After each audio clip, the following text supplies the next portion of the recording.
Okay, this is going to be very unusual in the way of videos.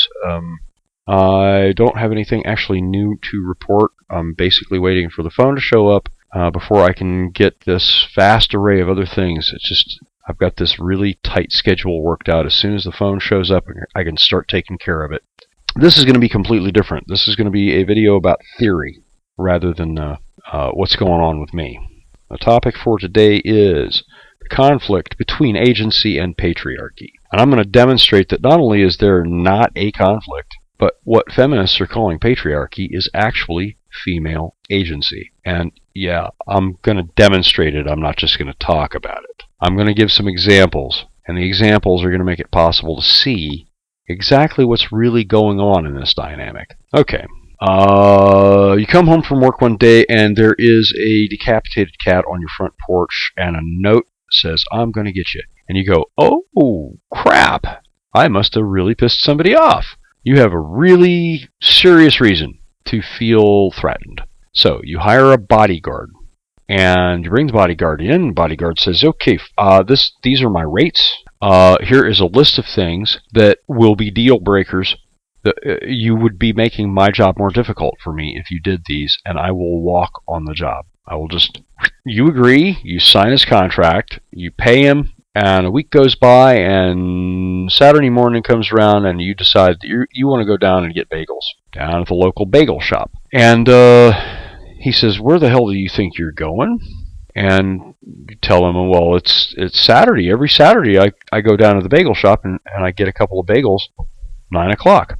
He says, "Yeah, well, the thing is that you got somebody that's trying to kill you. You hired me to protect you. And if they actually mean to kill you, they already know that you go down to the bagel shop 9 o'clock every Saturday. By dragging me along to continue to protect you, that puts me at a much higher risk. You're making my job nearly impossible. And you're also raising my risk to the point where you could get me killed for a couple of bagels. So this isn't going to happen. You're going to sit your ass back down. If you got a need, and I think that it's an important enough need, you tell me, I'll consider it, and then I have a guy to call who will go fetch bagels if it's important enough." And having somebody run errands for you like that, it's part of the service. It is a little bit extra, but you know what? If you want bagels that damn bad, you can pay somebody to go fetch bagels for you. That's it. Because I'm not taking a bullet for you for a fucking bagel. Okay, that is patriarchy. And you'll notice that neither of these characters has a gender, because gender is irrelevant in this model. What you have is you have somebody handing over their agency to somebody else that's going to deal with the various problems that you're having instead for you, in trust, in your interests. And that's the important part, because he may not agree with what you want. His actions may not reflect your wishes, but it's still your agency. That's how that works. That's how patriarchy is actually female agency. Protect me, provide for me. I hand over my agency to you for you to do with in trust for me, to protect me and provide for me. Patriarchy is female agency. Feminists have nothing to complain about patriarchy. If feminists don't want patriarchy, stop handing over your agency. It's just that easy. You don't want to live in a house where you're provided for. You don't want to live in a house where some of the decisions about what you're going to do are not 100% your decisions, that you don't agree with the decisions as they are presented as being in your best interest. Don't do it. Go take care of your own shit. Let's go to a slightly different model now, in which protection is not the issue. Service and utility is the issue. You want to get to Minnesota. It's the middle of winter, and you have decided to take a bus. And you buy your bus ticket, hand your bus ticket in, and what that bus ticket does not say anywhere on it is that you are renting a bus to drive yourself to Minnesota. No. What it says is that you are renting a seat on that bus and expressing your expectation that you will show up in Minnesota, but you're handing your agency over to the driver for the driver to execute that agency in trust for you so that you get there safely. And if that means that you're a smoker and he says, well, that's too fucking bad, you're not smoking on my bus, then you're not smoking on his fucking bus. Your wishes become irrelevant as soon as you agree to the fact that he is going to service your need. Now, he's going to see to it that you get there to Minnesota. But if the road gets snowed in and he has no way of getting you there safely, he's going to pull into a truck stop and he is going to wait. And probably he's going to offload everybody and get them into the truck stop where they're safe and warm. And then basically wait. And that wait could be 24 hours, 48 hours, a couple of days, where you're stranded in the middle of fucking nowhere. See, I've been there. I was actually on that bus several years ago, and I spent 3 days in a fucking bus station because the road was snowed in, and I couldn't leave. But that wasn't, I didn't feel that I was being oppressed. It was just the reality of the situation. I don't want this to sound like I am advocating a traditional marriage. I'm not. I'm just describing this is what the contract of traditional marriage amounts to. And what I am saying is that it isn't equitable, but it's inequitable to both parties. She doesn't get to do what she wants, or accept responsibility for her own mistakes. He didn't want to do this in the first place, but out of obligation to her, he's willing to do it and accept responsibility for any mistakes that get made, because those mistakes would be his mistakes. The way that it works out then is that she's handing the keys over to him, and he is enacting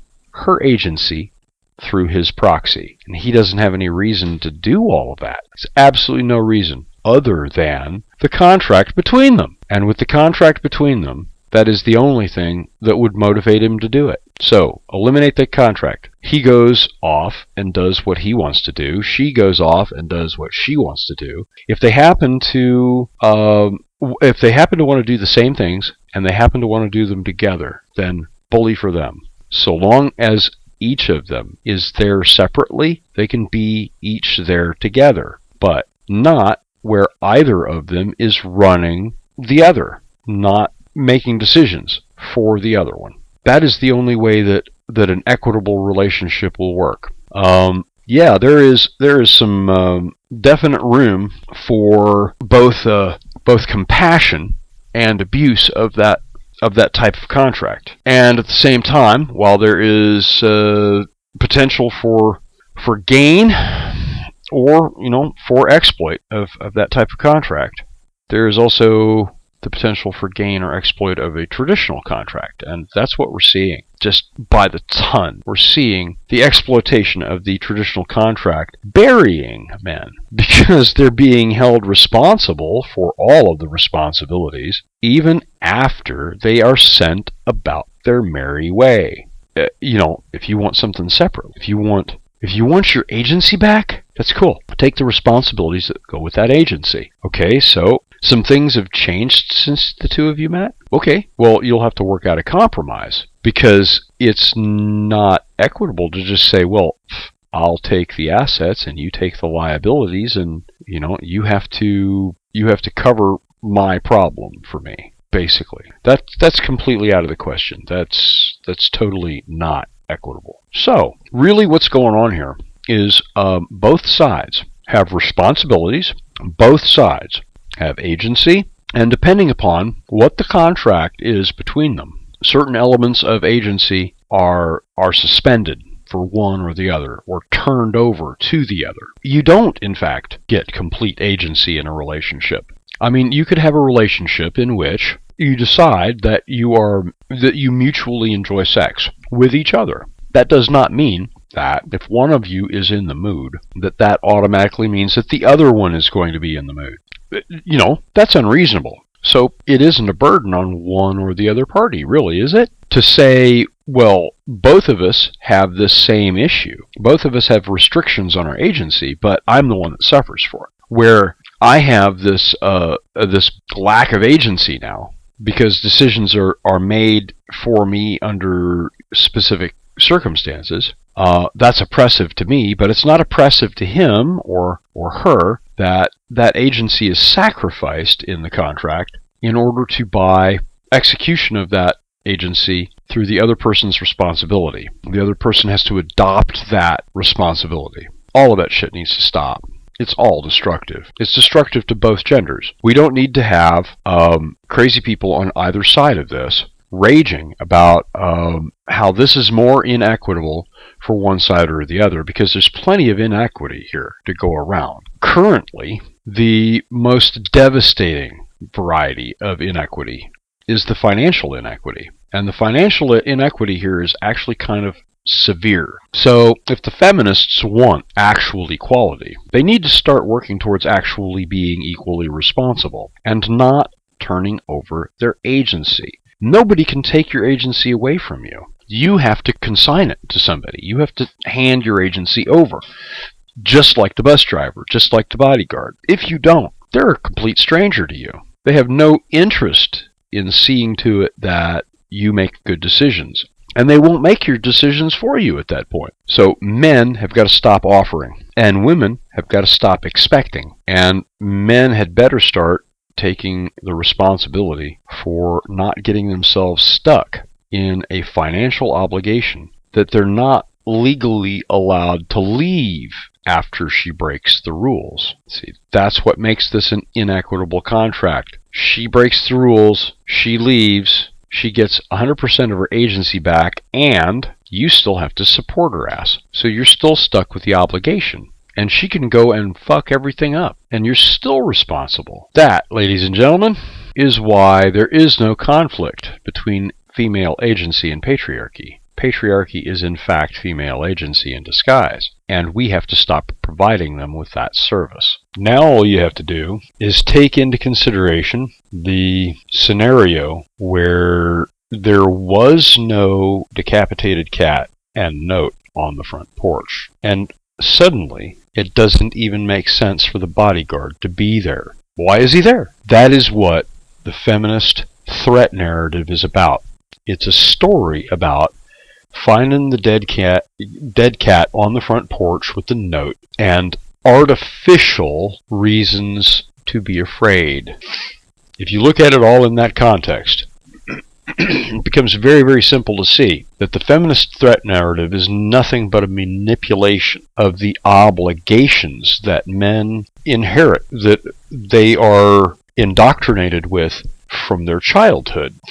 And we'll get into where they get those indoctrinations in another episode, but little girls get indoctrinated too. And unfortunately, the little girls are getting indoctrinated into making up reasons to be afraid and making up reasons to be helpless. And that's the entire embodiment of what feminism is about. Artificial reasons to be afraid, artificial reasons not to want to compete in a world where men compete with no quarter. They're entering a combat field, essentially, where you have a raging battle, and they haven't even sorted out their body armor and their weapons, and they haven't even dug themselves in yet to, find a safe place to take refuge in the firefight. And you come in the middle of something like that,